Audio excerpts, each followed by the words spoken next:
Alhamdulillah wassalatu wassalamu ala rasulillah. Saudaraku fillah rahimani wa rahimakumullah. Setiap muslim telah diberi keutamaan oleh Allah Subhanahu wa taala dengan sejumlah keutamaan dan kemuliaan yang sangat agung dan mulia dan sangat besar.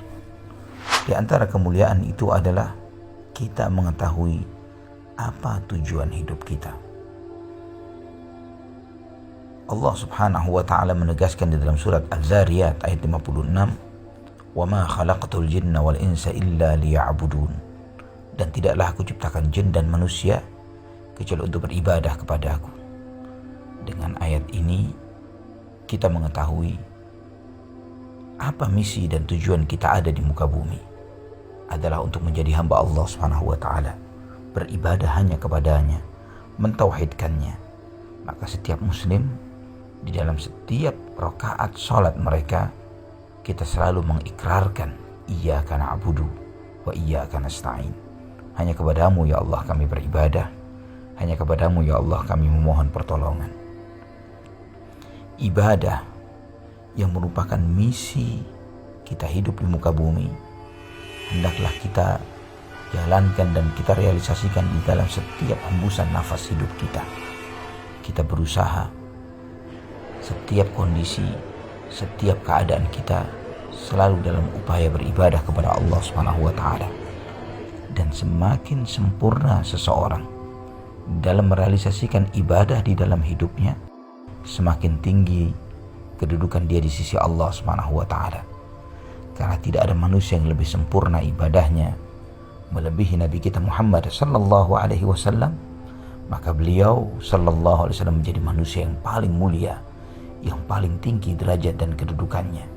Karena beliau beribadah kepada Allah dengan hatinya, beliau beribadah kepada Allah dengan lisannya, beliau beribadah kepada Allah Subhanahu wa taala dengan seluruh anggota tubuhnya, dengan hartanya, hidupnya, keluarganya, semuanya dikerahkan, diarahkan oleh Rasulullah sallallahu alaihi wasallam sebagai sarana di dalam beribadah kepadanya.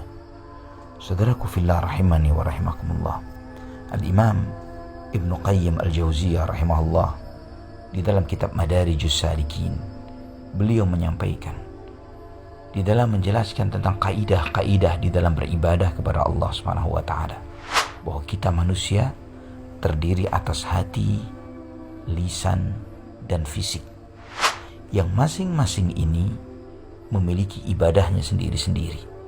Ada ibadah hati, ada ibadah lisan, dan ada ibadah anggota tubuh, yang semuanya ada kewajibannya yang harus dijalankan, ibadah wajibnya, ibadah sunnahnya, dan juga termasuk ada larangan-larangan yang harus ditinggalkan, hal-hal yang haram yang tidak boleh ada dalam hati seseorang, hal-hal yang haram yang tidak boleh diucapkan oleh seseorang, dan demikian pula dalam anggota tubuhnya. Namun sayangnya seringkali kita fokus kepada apa yang terkait dengan anggota tubuh seseorang.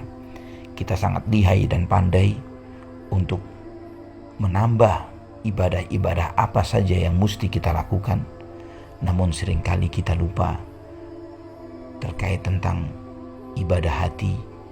Kita lihai dan pandai untuk mendefinisikan apa-apa saja yang haram dikonsumsi atau dilakukan dari dosa-dosa besar, seperti memakan babi, darah, bangkai, atau berbuat zina.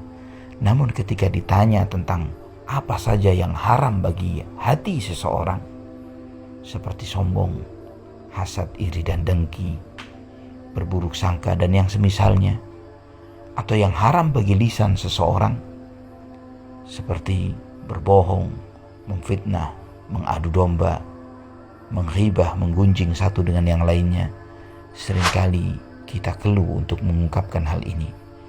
Saudaraku fillah, insyaallah pada kajian kita yang berikutnya kita akan mempelajari ibadah-ibadah yang mesti kita kuatkan di kala wabah ini. Wallahu ta'ala ala wa alam bisawab.